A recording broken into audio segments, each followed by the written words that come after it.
Assalamualaikum warahmatullahi wabarakatuh. Selamat datang di mata kuliah pengantar oceanografi. Semoga dalam kondisi sehat dan semangat dalam menjalani perkuliahan di semester ini. Sebelum menyaksikan materi dalam video ini, silahkan lakukan presensi di siang masing-masing sesuai dengan jam perkuliahan mata kuliah ini. Dan berikut merupakan materi dalam pertemuan kali ini. Pada pertemuan kali ini, kita akan membahas tentang sirkulasi air laut dan massa air. Jika kita lihat dalam RPS, pertemuan ini merupakan pertemuan minggu ke-10 dengan topik sirkulasi air laut dan massa air, dengan referensi yang kita gunakan adalah buku Fundamental Oceanography. Adapun beberapa tujuan pembelajaran, yang pertama yaitu mahasiswa mampu menjelaskan tentang definisi dan macam arus laut. Kemudian yang kedua, mahasiswa mampu menjelaskan tentang arus permukaan atau surface current. Kemudian yang ketiga adalah mahasiswa mampu menjelaskan tentang thermohaline circulation, dan yang terakhir adalah mahasiswa mampu menjelaskan tentang upwelling atau sinking. Adapun beberapa bahasan yang akan kita bahas yaitu terkait pendahuluan, kemudian faktor yang mempengaruhi arus, kemudian macam-macam arus, serta yang terakhir arus yang ada di perairan Indonesia. Jadi kita masuk dulu ke pendahuluan, yaitu arus adalah pergerakan massa air secara vertikal dan horizontal sehingga menuju keseimbangannya, atau gerakan air yang sangat luas yang terjadi di seluruh lautan di dunia. Jadi menurut Pak Huta Barat dan Evans tahun 1986, definisi arus yaitu pergerakan massa airnya. Jadi yang perlu digarisbawahi di sini adalah pergerakan massa air secara vertikal dan horizontal. Nah, berbeda dengan gelombang dan pasang surut kemarin yang sudah kita bahas. Jadi kalau arus ini adalah pergerakan massa airnya. Kemudian peranan dan pengaruh arus yaitu untuk distribusi dan tingkah laku ikan, kemudian transportasi hara atau penyuburan perairan, kemudian penyegaran, mendatangkan bahan makanan dan pencucian terumbu karang, serta arah pelayaran dan lain-lainnya. Kemudian ada namanya di sini adalah massa air laut. Jadi berdasarkan pada perbedaan suhu dan salinitas serta pengaruhnya terhadap densitas, maka arus laut dibedakan menjadi dua, yaitu massa air permukaan dan juga massa air dalam atau deep water mesh. Dimana jika massa air permukaan meliputi semua massa air yang terdapat di atas daerah thermocline, yaitu daerah di kedalaman laut di mana terjadi perbedaan suhu air secara drastis. Nah, jadi thermocline itu kita bisa lihat di gambar sebelah kanan, yaitu ketika mencapai kedalaman tertentu, suhu akan langsung memiliki nilai yang sangat berbeda jika dibandingkan dengan suhu air di permukaan, dengan bertambahnya kedalaman. Kemudian ada namanya massa air dalam atau deep water mesh, meliputi semua massa air yang terdapat di bawah lapisan thermocline sampai dasar perairan. Kita akan membahas satu persatu. Kemudian faktor-faktor yang mempengaruhi arus.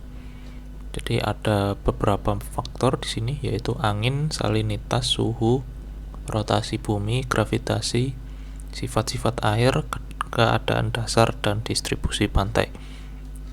Ini sebagian besar adalah faktor yang mempengaruhi massa air permukaan. Dan ada juga beberapa yang mempengaruhi massa air dalam atau deep water mesh. Kita akan bahas satu persatu. Yang pertama adalah faktornya angin. Jadi gerakan massa air laut permukaan digerakkan oleh pengaruh angin. Angin bergerak dari tekanan udara yang tinggi ke tekanan udara yang lebih rendah. Jadi bisa didefinisikan bahwa arus laut permukaan dipengaruhi oleh angin yang bergerak dari tekanan udara yang tinggi ke tekanan udara yang rendah. Nah, jadi pola angin. Jadi udara bergerak menuju daerah tropis dengan sebuah pola yang dinamakan Hartley circulation. The warm air rise near the equator, flow toward the poles, and then descend back toward the Earth's surface in the subtropical. Jadi di bumi ini ada pola angin ya. Jadi pola angin ini akan selalu berputar dari melintasi zona-zona. Jadi ada ekuator, subtropis, dan kutub. Nah, jadi akan memiliki pola yang hampir sama, atau setiap tahunnya akan ada namanya Hartley circulation ini. Kemudian ada juga Intertropical Convergence Zone atau disingkat ITCZ. Jadi ITCZ ini merupakan area dekat ekuator dengan tekanan rendah dan konvergen yang mengakibatkan angin bergerak. Nah, kalau ini lebih ke cenderung di perairan kita. Jadi di daerah ekuator di Indonesia ada namanya ITCZ, atau sekitaran ekuator ada namanya ITCZ. Bisa kalian lihat di gambar. Di bulan Desember dan Januari bergerak dari Asia ke Australia, kemudian sebaliknya di bulan Juni dan Juli itu bergerak dari Australia ke arah Asia. Jadi jika kita lihat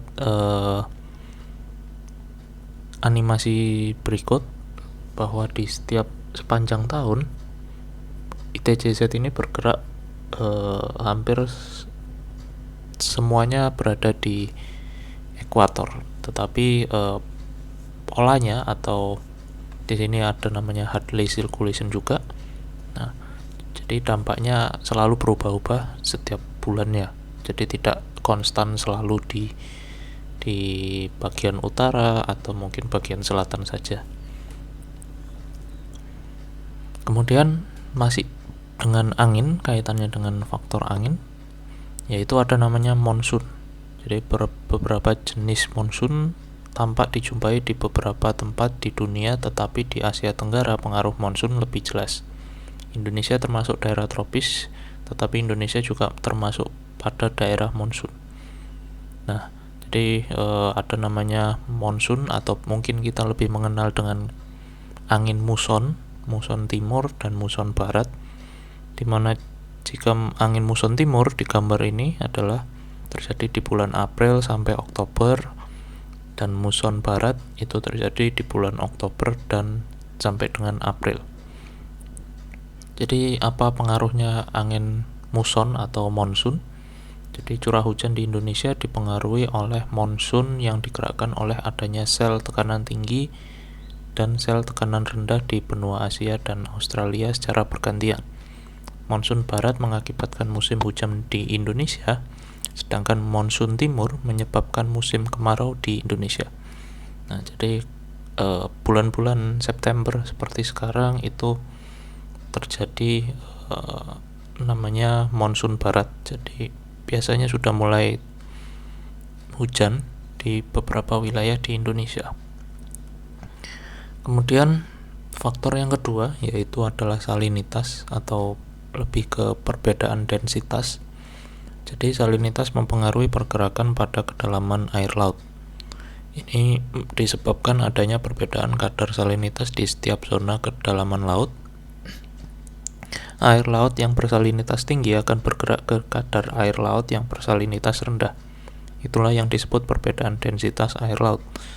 Perbedaan densitas air laut menyebabkan pergerakan di kedalaman air laut. Nah, ini lebih ke menggerakkan massa air dalam atau deep water mass. Jadi ini pengaruh salinitas menggerakkan arus dalam. Kemudian yang ketiga, faktor ketiga yaitu suhu. Sama kaitannya dengan perbedaan densitas. Jadi suhu, salinitas, dan densitas itu saling mempengaruhi. Jadi perubahan densitas timbul karena adanya perubahan suhu dan salinitas antara dua massa air yang densitasnya tinggi akan tenggelam dan menyebar di bawah permukaan air sebagai arus dalam, dan sirkulasinya disebut arus termohalin. Nah, kita akan membahas lebih jauh ini terkait arus termohalin. Nah, jadi kita bisa lihat di sini ada namanya, ketika di permukaan suhu air laut itu cenderung lebih tinggi, tetapi sedangkan salinitasnya memiliki nilai yang rendah, cenderung lebih rendah. Nah, begitu juga densitas di antara keduanya itu nilainya. Tapi seiring dengan bertambahnya kedalaman atau melewati, kalau tadi temperatur ada namanya daerah thermocline. Nah, jadi setelah thermocline temperaturnya memiliki nilai yang lebih rendah, sedangkan salinitasnya memiliki nilai yang lebih tinggi. Nah, begitu juga nilai densitasnya. Jadi ada namanya daerah yang thermocline itu untuk suhu, daerah yang mengalami penurunan nilai suhu secara drastis. Kemudian ada namanya halocline, itu adalah peningkatan yang mengalami peningkatan nilai salinitas secara drastis. Dan untuk yang densitas itu dinamakan zona pycnocline. Kemudian faktor yang berikutnya yaitu terkait rotasi bumi. Jadi rotasi bumi menyebabkan arus laut bergerak searah dengan rotasi bumi, karena rotasi bumi menimbulkan efek sentrifugal, yaitu dorongan ke arah dalam pusat rotasi atau biasa disebut gaya Coriolis. Nah, jadi kita bisa lihat ketika bumi berputar atau berrotasi, maka daerah sebelah utara akan mengikuti arah yang berlawanan dari bumi berputar, sedangkan di daerah bagian selatan itu akan searah dengan rotasi bumi. Nah, dan jika kita lihat gambar yang sebelah kanan, nah itu akan lebih detail lagi. Jadi ada dibagi per zona-zona atau per lintang.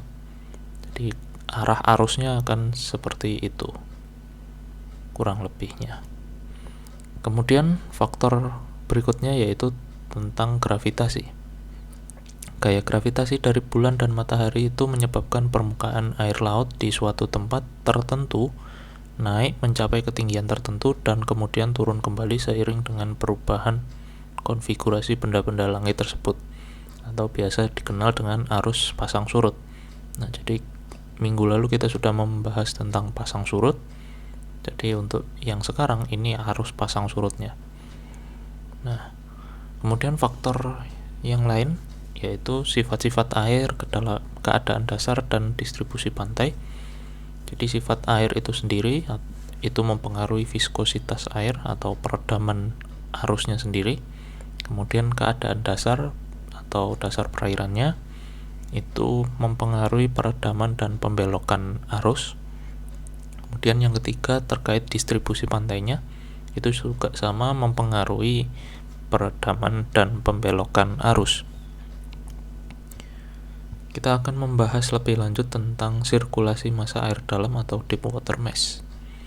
Jadi tadi pergerakan massa air dalam terutama disebabkan oleh adanya perbedaan tekanan dan densitas. Jadi yang pertama adalah perbedaan tekanan air. Angin akan menimbulkan arus permukaan. Jadi air tertimbun pada suatu tempat, air di beberapa daerah lebih tinggi. Perbedaan tekanan air yang menghasilkan air mengalir dari tekanan tinggi ke tekanan rendah. Jadi contohnya permukaan air di daerah tropis dan subtropis lebih tinggi bila dibandingkan di daerah kutub. Nah, jadi perbedaan tekanan air.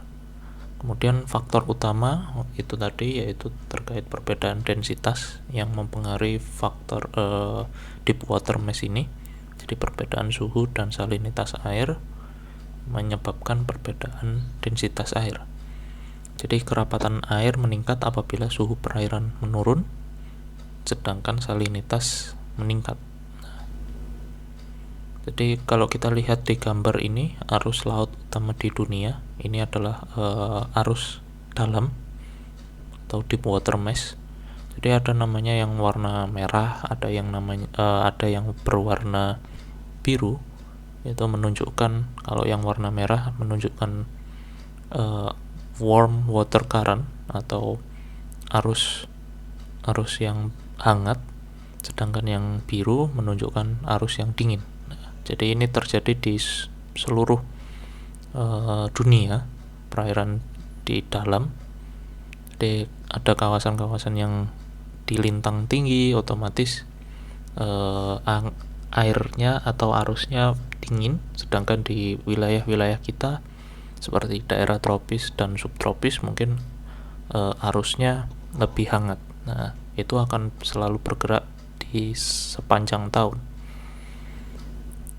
Kemudian faktor utama penyebab arus itu terjadinya arus di lautan disebabkan oleh dua faktor utama, yaitu faktor internal dan yang kedua adalah faktor eksternal. Jadi kita akan membahasnya ini. Arus berdasarkan gaya yang menimbulkannya, yaitu ada arus Ekman, arus pasang surut, arus termohalin, dan arus geostropik. Nah, jadi ini kita akan membahas yang permukaan itu ada namanya arus Ekman, arus pasang surut, dan arus geostropik. Sedangkan yang tadi arus di perairan dalam itu adalah arus termohalin. Oke, jadi arus Ekman, arus yang disebabkan oleh gesekan angin atau wind friction. Jadi umumnya permukaan air yang langsung bersentuhan dengan angin akan menimbulkan arus di lapisan permukaan dengan kecepatan arus ditambah 2% dari kecepatan angin itu sendiri. Jadi bisa kita lihat di gambar. Jadi ketika angin bergerak ke arah utara, di surface layernya di perairannya akan memiliki arah arus yang agak sedikit berbeda. Begitu juga ketika nanti sampai ke perairan yang lebih dalam atau di layer yang semakin dalam. Nah,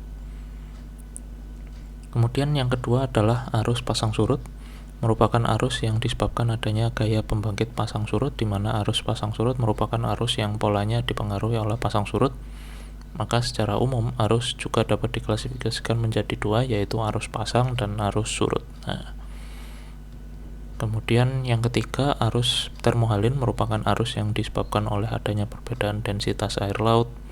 Di bawah lapisan peak nucline, air bergerak di sepanjang dasar lautan. Sirkulasi laut dalam ini benar-benar terisolasi dari arus permukaan oleh lapisan peak nucline.